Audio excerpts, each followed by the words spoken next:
When you mess up the crime scene, when you mess up the handling of evidence, then you allow any theory, and that's the problem with this.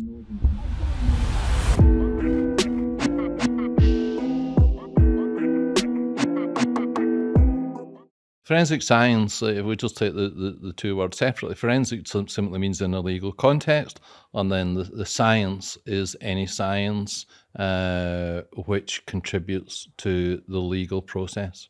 So we work in, generally speaking, in an adversarial system, which means there's a prosecution and defence. So the police do the investigation. Some of them decides, could be the CPS or the Procurator Fiscal in Scotland, decides they're going to mount a prosecution. Then a defence solicitor becomes involved, and that defence solicitor might need an expert to assist them to understand and perhaps challenge the evidence from the prosecution. You know, it's a truism about forensic science is it should be impartial, and it's very difficult to work within any system, even either side. I think to say that you're completely partial and not subject to biases is wrong. We know that from research. There's been quite a lot done on cognitive bias and how we tend to be biased. And so it seemed to me that separating the forensic science from the police would be a good thing. I mean, to some extent that's happened in England and Wales, but it hasn't really happened in Scotland. Northern Ireland, again, have a different system, and then the states have different systems. So everybody's gone a different way. There's pros and cons because clearly you would want that expertise available at a crime scene. The police should have access to good, I'll just call it forensic advice, but what I mean is scientific advice. What can we get from this evidence? What's going to be good potential evidence? What's not? And that takes us to that whole issue of, well, what is evidence? You know, when you go to a crime scene and you have no idea, you have a body or a fire, anything, you don't have a story as yet. So what is evidence? What's going to support a story or dispute a story? Because I've certainly been to scenes where the scientist arrives at the scene and then the senior officer or somebody will say, this is what we think has happened. So now you've fed a story to the scientist, and that scientist is going to now have that story. You can't avoid it. And so this, I think, is where the advantage of an adversarial system comes about, is that somebody, to some extent, is reviewing what's happened and said, well, was there a channeling down a particular road and you stopped looking for evidence for something else? And there's certainly been cases like that where it seems that the investigator has settled on a suspect, and it now becomes a case of trying to accumulate evidence against that suspect. Now the police are aware of that, and have they undertake training. The difficulty with all of these is their unconscious bias. There's a chap called ETL Drawer who's done a lot of work on this.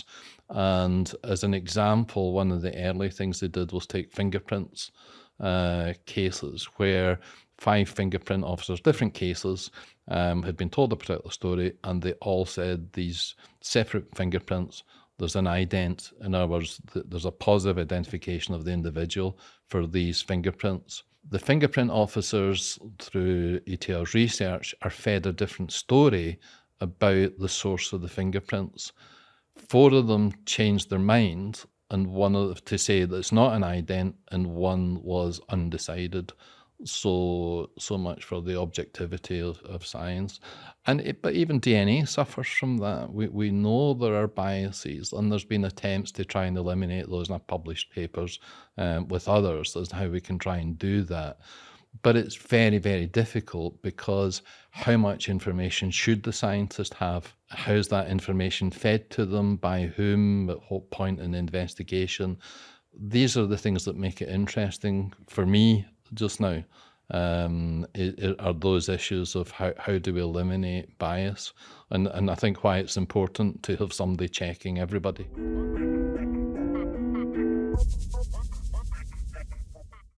DNA is inherited from mum and dad, so there's some crossover between the DNA you get from your parents and your own DNA.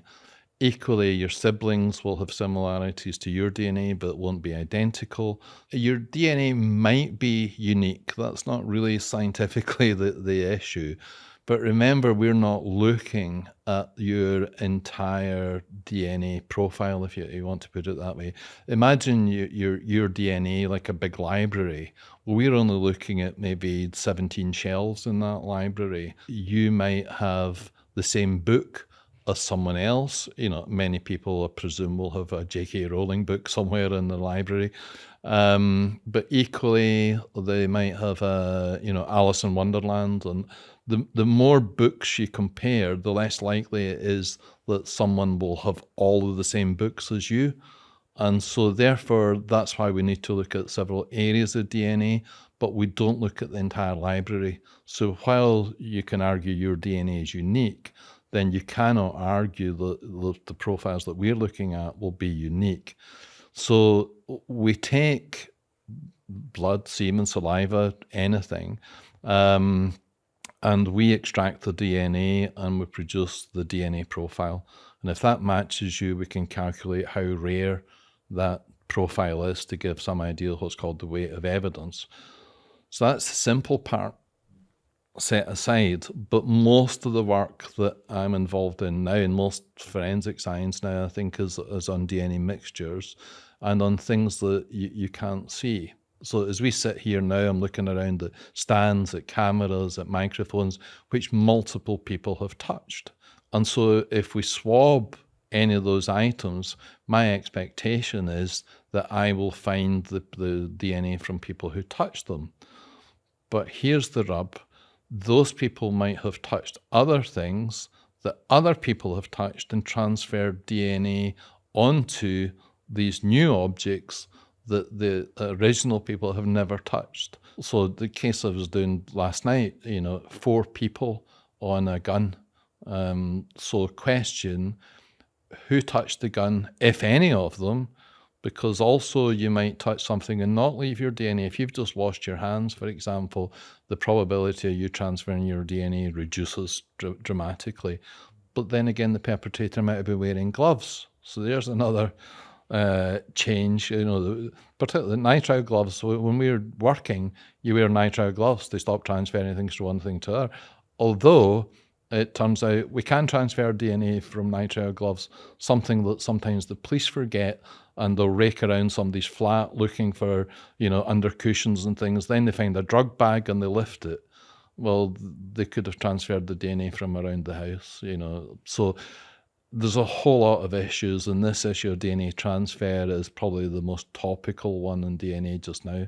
But let's go back to the mixture, because now we've got your DNA, you've got my DNA, we mix it together, and we produce billions of profiles. So if you look at those as like false positives, there are more false positives than there are actual contributors.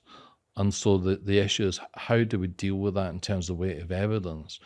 And ultimately, all that's happening just now is that you're getting, well, you could be one of those contributors, and we'll give you a number. We'll give the jury a number. It's called a likelihood ratio. This profile is 1 billion times more likely if it came from Joe Bloggs plus an unknown rather than 2 unknown people. That is not a probability. And it's about the weight of evidence on 2 propositions. It becomes very difficult. If you're on a jury and I've just told you that and say, well, that doesn't mean it's 1 in 1 billion that it comes from Joe Bloggs, right? It's the probability of the evidence if it came from Joe Bloggs compared to the probability of the evidence that came from 2 other people, right? What's the problem with this probability of evidence? Let's say I come into a room, switch on a light, and the bulb doesn't go on. That's the evidence. What's the probability of that evidence if the bulb is blown? That's 100%. What's the probability of that evidence if the fuse is blown? 100%. right? So the probability of the evidence is a very different thing from the probability of the explanation. But the jury are hearing a comparison of the probability of the evidence. Hi, and welcome to Deep. We're a brand new channel from the team behind such shows as Agree to Disagree, Minutes With in the Gap, to name a few. And now we've launched this new channel to keep telling stories. And we'd love to hear what you think. So if there's a particular person you want to hear from, a particular theme that you want us to cover, please drop us a comment, and also like and subscribe for more. We really hope you're enjoying the channel, and if you are, we've just launched a brand new Patreon account with all sorts of extra content. Early access, extra videos, behind the scenes clips, and even merch. If that sounds good to you, then check out the link in our description. thank you, hit that subscribe button, and now back to our story.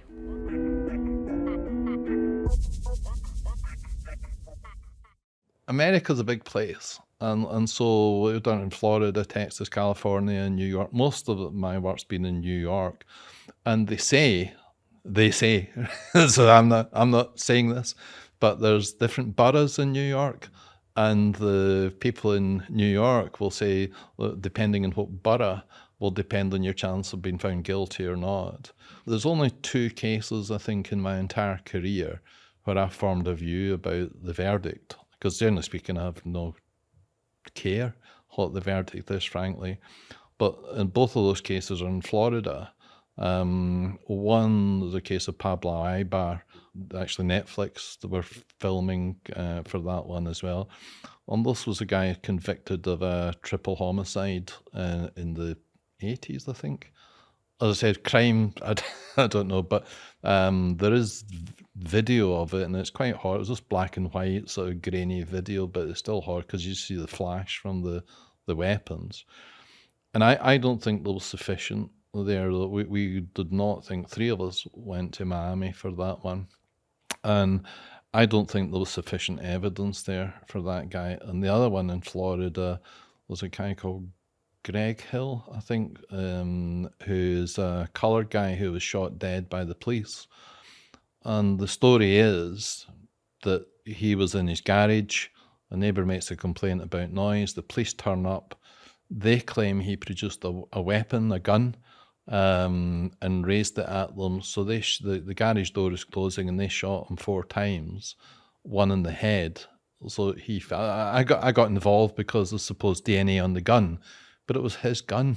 So it's hardly surprising his DNA's got. This is what I mean about, the kind of understanding of DNA. It doesn't time an event. My DNA will be on things around here for a long time. I'm afraid. They shoot 4 times. He falls dead, right, in a pool of blood. But the gun, for some reason, is in the back pocket of his shorts that are around his knees. I've still never had an explanation as to why they were around his knees. But for somebody to have the presence of mind to put a gun back in their back pocket after they've been shot in the head is quite remarkable. And what happened there is that a jury in Florida found him culpable and gave the family $4. Yeah, this is all public information, so it's no secret. The family sued the police, and I think that's where I became involved. And a Florida jury found in favour of the police again. I find that it's the only, one of only 2, what I believe to be completely wrong conclusions. I still don't have a full explanation for boxer shorts, and then these, as I think they call them, cargo shorts. They've got pockets and things on them. And I can tell from the blood pattern on the floor and things, he fell on that floor instantly, and the blood's on his shorts, and it's all on one side. And there are 4 bullet holes in the garage door, so they shot through the door. I've done thousands of cases, and so the fact that the 2 odd ones are in Florida may not be more than coincidence.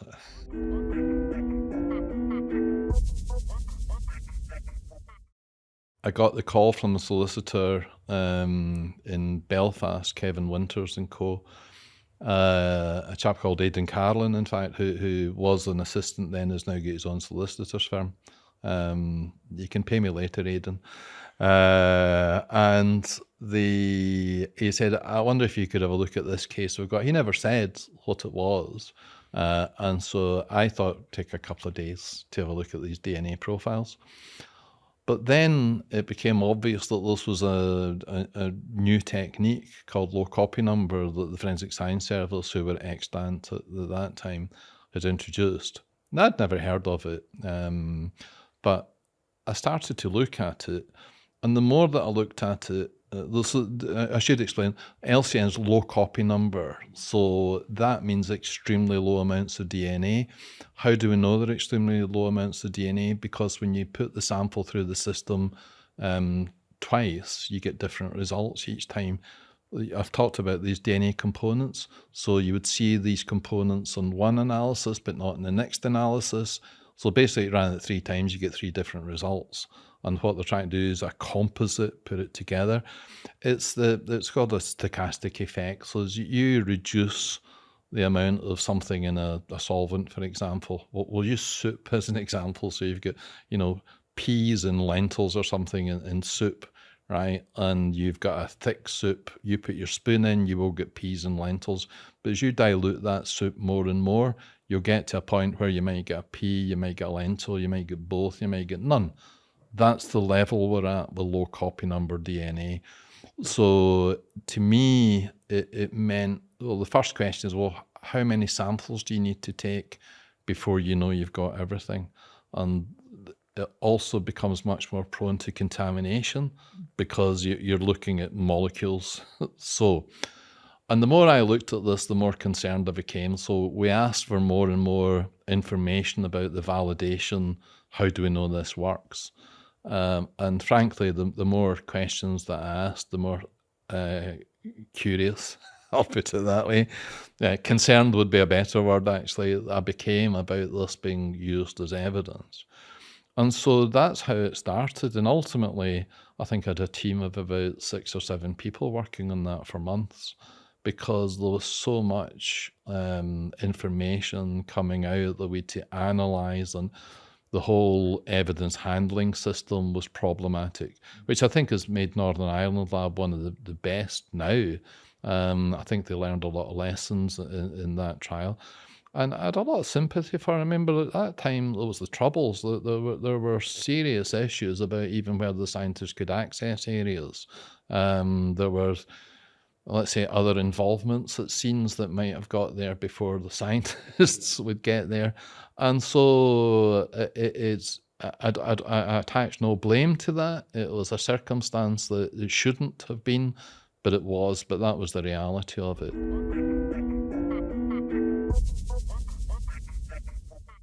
The issue was the alcohol level of the driver, Henri Paul. And of course, they had done post-mortem, they had samples from all of the victims, basically, and therefore, it was quite obvious that there was an issue around where the samples had come from. My recollection was like 4 blood samples left the mortuary, 5 samples arrived at the lab, my recollection. And things like the alcohol results were published before the analysis was actually done, which is curious. I'll use that word again. And so I was asked about whether we could tell whether it was, these tubes. So what I said was, well, easily, because in effect, if somebody's blood has been in a tube, we're definitely going to get the profile. But also there was these other post-mortem samples, and they were all in a Tupperware box, frankly. This is, again, is public because I think they were shown at the inquiry. So, the lab had probably the highest profile case that century, never mind anything else. And they were in cardboard boxes and fridges and freezers and not logged in any way. And the way the French sealed them was by string and sealing wax, right? Not exactly the most secure system. No, that's true. Yeah, I was surprised myself. And the police had gone along, they'd photographed the contents of all of these boxes that had these samples in. But weirdly not the one that these samples were in. And ultimately the box, I only learned at the inquiry, had gone missing, as you do so. And we'd asked for the lab records. The French refused to do that. And then I asked for the blood sample that the alcohol had been measured in. I was wanting to do the DNA. But they said that it had all been used up in the alcohol measure. Well, right away, there's a problem with that because you don't use any blood to do an alcohol measure. You're actually taking the gas from above there, the airspace above the sample, right? So you just sample the air above the sample. You don't actually use up any blood. So I then asked them for the records. You tell me, how many mils you used, what volume of blood you used, but they simply refused. So I hadn't much to go on. But the other issue in there was they had a carbon monoxide level, a very high level of carbon monoxide, which was curious. And initially, people had said that this was simply due to the way the sample had been collected. So it's a phenomenon called post-mortem drug redistribution. So it used to be, right, when you die, if there's any drugs in your blood, it starts to diffuse from the arteries and veins into the tissues. So you get a false result for the level of drugs in the body. And it used to be that to get the blood for sampling, you just scoop from the bottom of the body. So a cadaver on a slab, if you start to take the organs out, the blood collects basically along your spine, and you would just scoop out the blood. And it gives you a good average, I suppose, but it's not the concentration of drugs in the blood. And I think there was a confusion between carbon monoxide, which is a gas, as most people would know, and drugs in the blood. So there's an issue about why there should have been such a large carbon monoxide.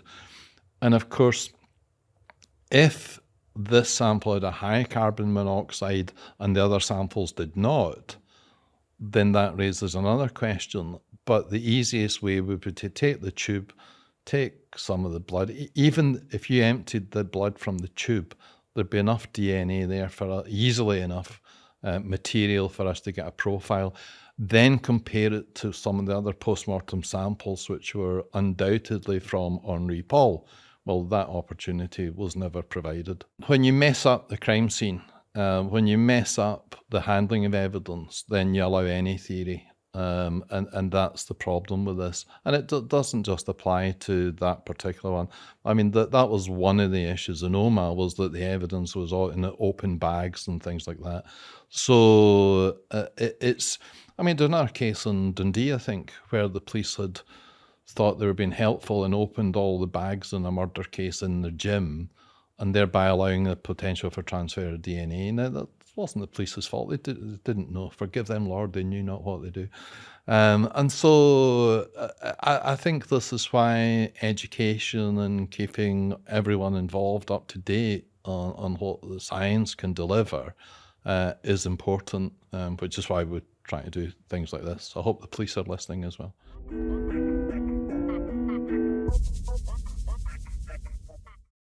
I find a little troubling the public's interest in crime.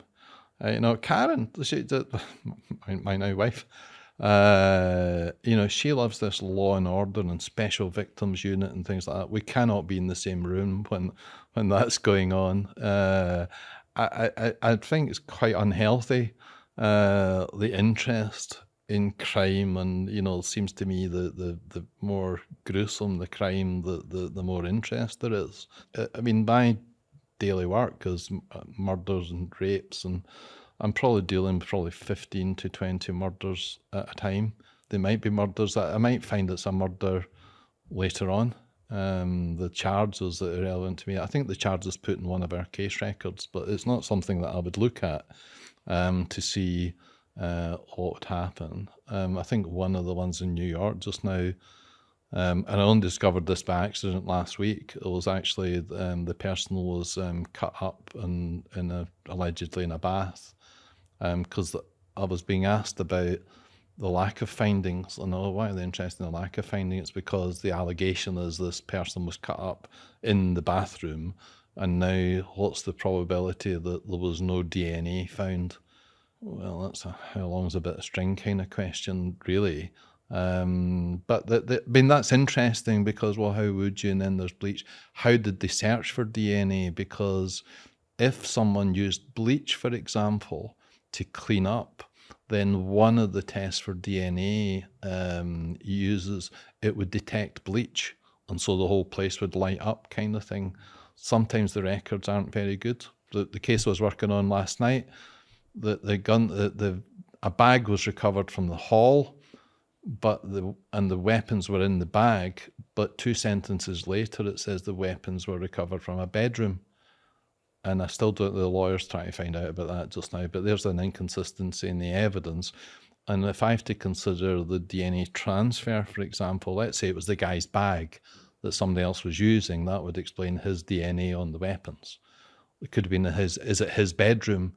You know, lawyers don't think to tell me this, but there's a good example of something where, well, I don't need to know initially, but now that I've done the profile and let's say we agree that it's his profile, which I'm not as yet, then these issues of transfer become important, so the context becomes important.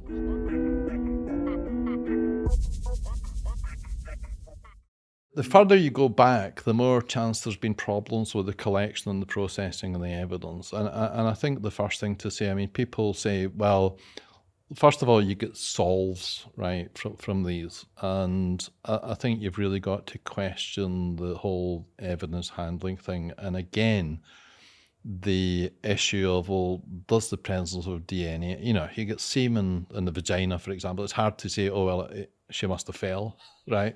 And that's a different situation from your DNA being on a weapon, for example, where it can get there by a multitude of different ways. And we can never know those ways, right? And that's the problem. How do you calculate the probability that it got there by any means other than what the prosecution are saying?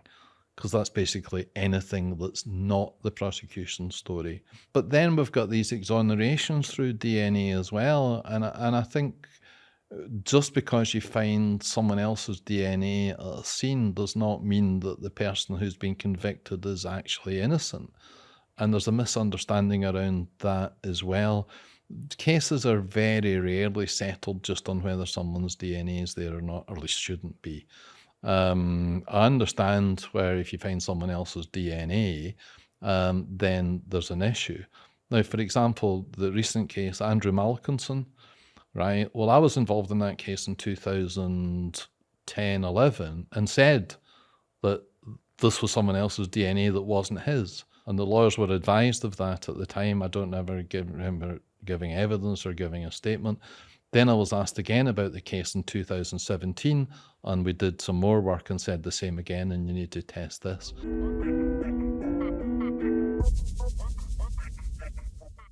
If there's one thing I would change, it would be the ability to present evidence better in court. And that means the scientists being allowed to expand on their answers, use whatever visual aids they want, but that requires the lawyers to be better educated about the scientific evidence and understand it, so that not only can they ask the questions of their own side, but do proper cross-examination of the opposite side.